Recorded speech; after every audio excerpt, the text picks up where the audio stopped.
Debbie Reynolds, that sweet, innocent-faced, charming young lady, came on the show one night. Now remember, we had never met. We had never spoken to each other until the moment you'll see. What I do remember clearly about that evening was that, I shouldn't laugh, she had been going through a rather well-publicized divorce with Eddie Fisher. And as an amateur gentleman, I naturally wouldn't mention that, but in some silliness, I did. And the rest became front-page news for several days. Let me show you this scene 27 years ago from the 60s.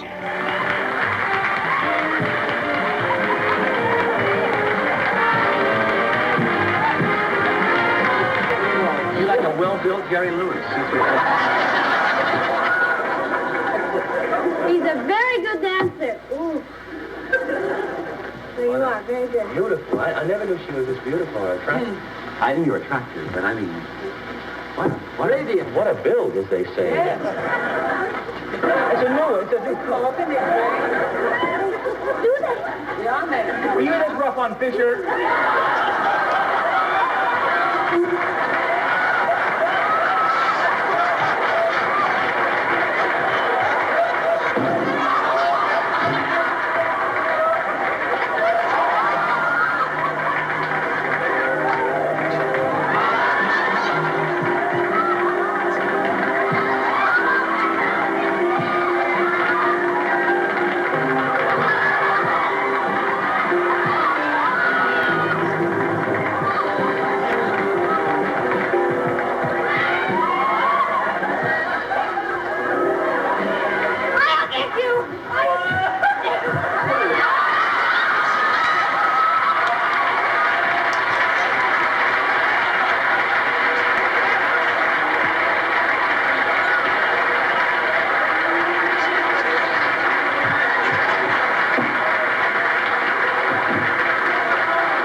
I can't stand a stuffy, formal guest. I think Eddie is out of his mind.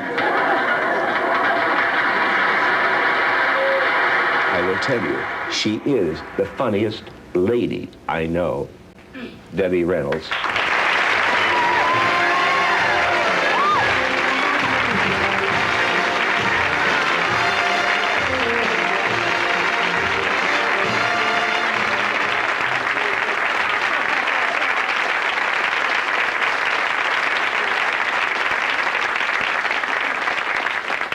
It's like Bergman and Boyer after 27 years meeting again. You are a funny lady. She has the keenest ear of anyone I ever know. There's no one she can't do. I just think he's so funny because you know, when he called me to, you know. No, the point is that, you can, this is the truth. When Jack, you know, called me, he said that, When I call her, it's like calling Johnny Winters because I never know whether they're in or not because there's a different voice every time, and I think I've dialed wrong. And the last time it was Betty Davis, and she does the greatest Betty Davis I've ever... Well, when he calls, it's always, first of all, no one believes, he says, Jack Paar calling, so I always say, hello, how are you, Jack? How do you feel, darling? Are you quite well?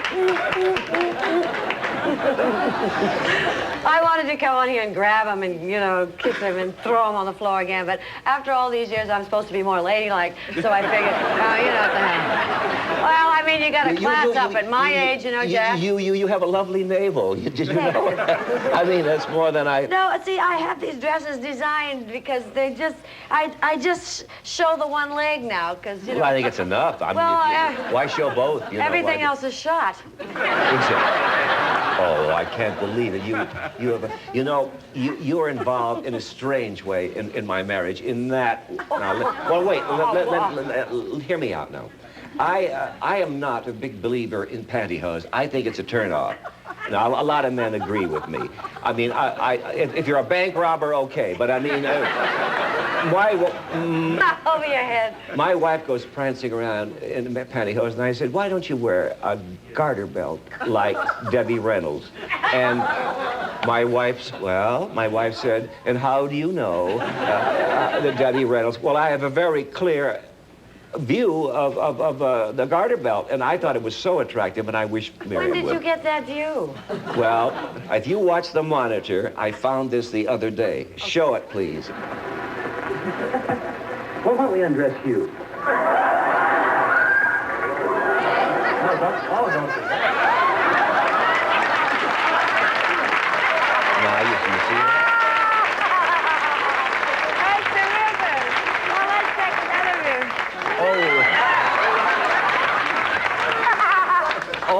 Oh, my papa.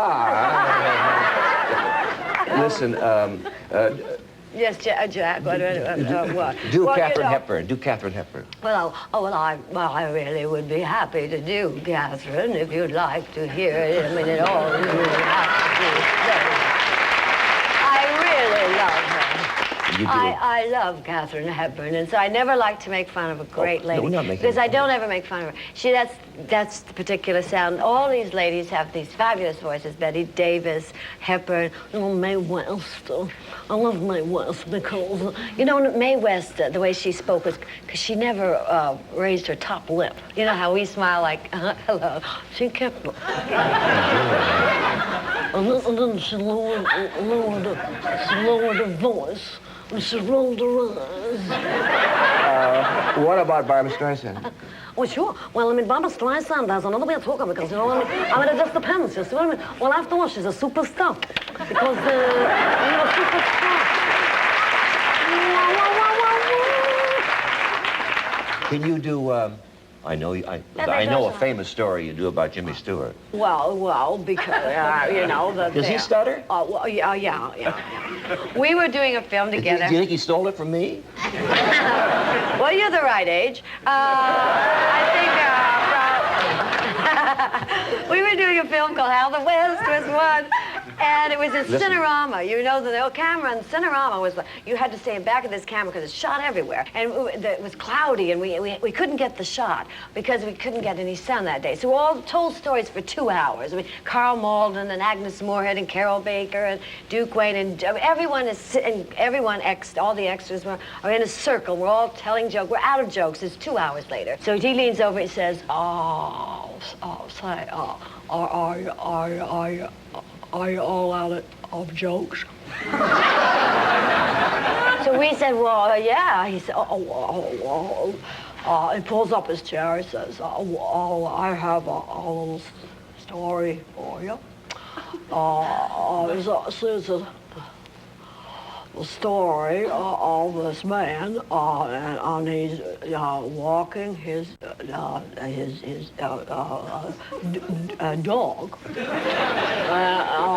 and another man is walking his dog, and he says, what kind of a dog is your dog? Oh, well, the other man says, my dead dog is a Mexican Spitz. Well, I never heard of a Mexican Spitz. Oh, yeah. So just then the little dog leans over and grabs the guy and he says, Senor.